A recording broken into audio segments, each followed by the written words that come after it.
hay gente que ya especula, bueno, pero el SICAD va a quedar a tanto o a cuánto. ¿Qué hay que decir en torno a la concreción de ese mensaje con respecto a lo cambiario?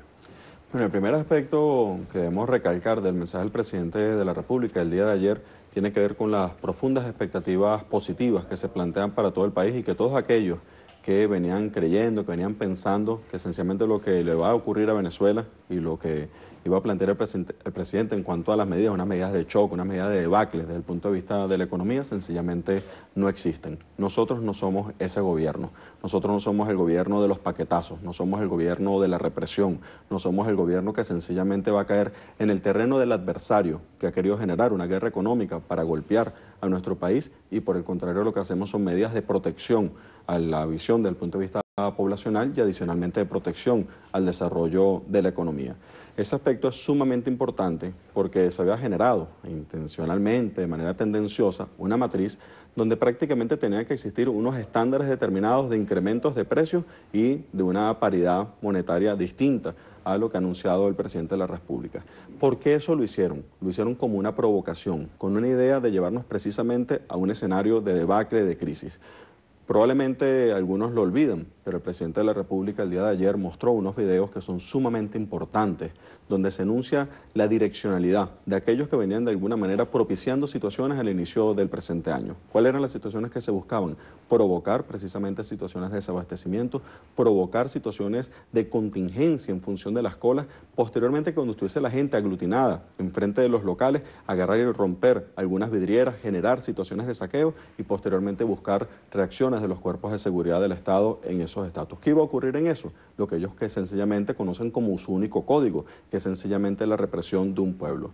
Contrario a eso, el presidente de la República dice: vamos a ponerle tranquilidad a este tema, vamos a ponernos en el trabajo que corresponde, en el trabajo mancomunado de todo un país para la recuperación del aparato económico y vamos a aislar a los que están sencillamente generando situación de zozobra en función de nuestro país. La medida desde el punto de vista cambiario es una medida profundamente sana, es una medida que va a la racionalidad del aparato productivo, mantiene un dólar a 6.30, que es la protección de la alimentación y la salud de nuestro pueblo. Es decir, que todo lo que significa ese 82% de la población que tiene acceso al sistema de red pública de salud, a lo que es la posibilidad de potenciar a nuestro país desde el punto de vista de la atención de la seguridad social, se mantiene absolutamente y hay un dólar de protección, que es ese dólar a 6.30.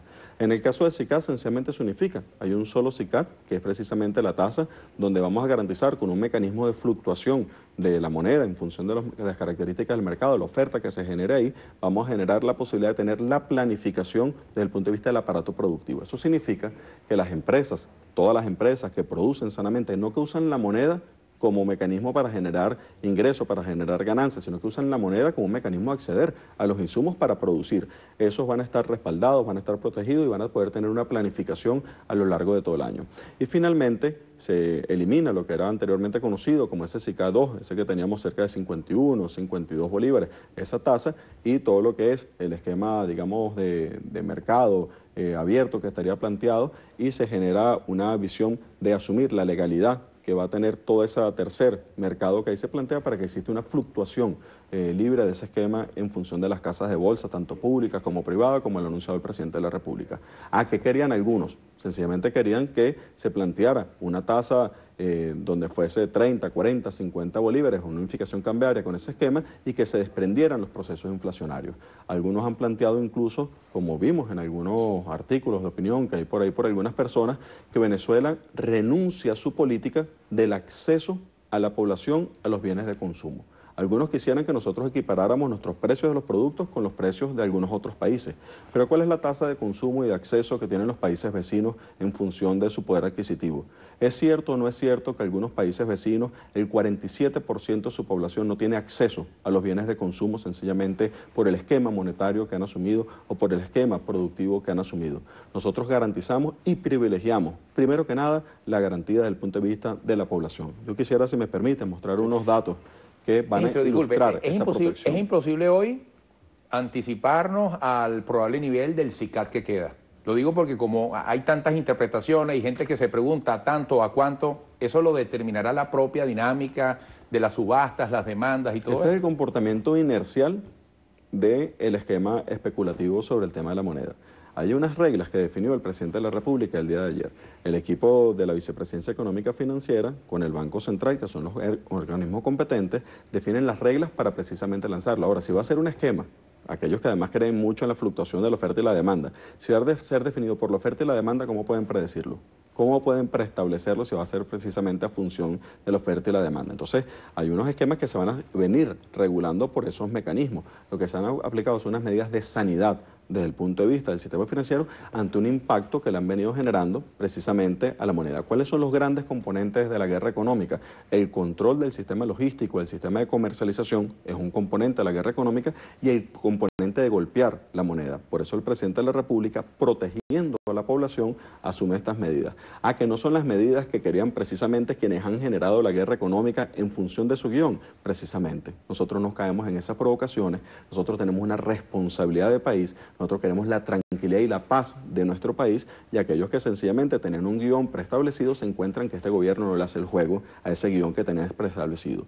Un ejercicio de la soberanía es el que hizo el presidente de la República el día de ayer. Un ejercicio de la soberanía no es decir, no me llevan al escenario que ustedes quieren plantear, no me llevan al escenario de querer una contracción aún más de lo que es la visión que ustedes han venido planteando y vamos sencillamente a un esquema de crecimiento. Fíjate lo siguiente que es sumamente importante. Estos son los datos que asumen la realidad. Aquí está el modelo fracasado.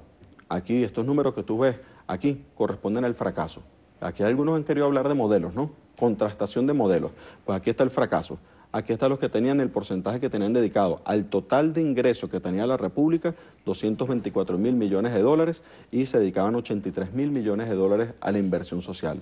Nosotros en la revolución hemos multiplicado toda esa capacidad de ingreso del país. ¿Cómo se garantiza el ingreso del país? Por la defensa del precio del petróleo. Se garantiza por los niveles de productividad. Eso es diferente a aquellos que añoran aquel precio del barril a $9 el barril. No, nosotros tenemos una posición de dignidad de defensa del precio del petróleo. Ahí tenemos unos ingresos que se multiplican y no solamente que se multiplican los niveles de ingresos, sino que se incrementa el porcentaje de los recursos que están dedicados al sector desde el punto de vista de la inversión social. Es decir, que hay una protección de la población en nuestro país. Datos importantes en dólares. Nosotros en educación hacemos una inversión 6 veces mayor de lo que efectuábamos en el pasado. En seguridad social, 21 veces más inversión de lo que se efectuaba en el pasado.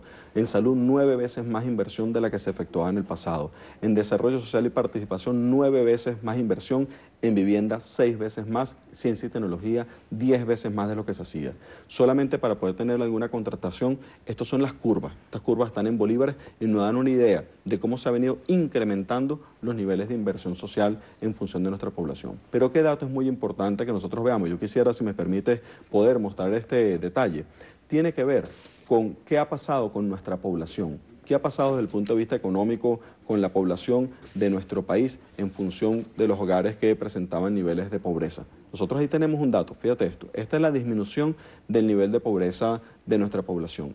Pero sin embargo... ¿Desde qué año? Esto es desde el año 98 hasta el año 2014. Este dato está actualizado con el mes de diciembre del año 2014, donde llegamos a un valor de 5.4% de la tasa de pobreza extrema. Ahora yo quisiera significar esto. Esto que está aquí abajo, este 5.4% de pobreza extrema, de nuestra pobreza extrema, es así grande el nivel de protección que la revolución le da a toda la población, que ese 5% que está en población de pobreza extrema tiene unos estándares de vida distintos a los que existían en el pasado.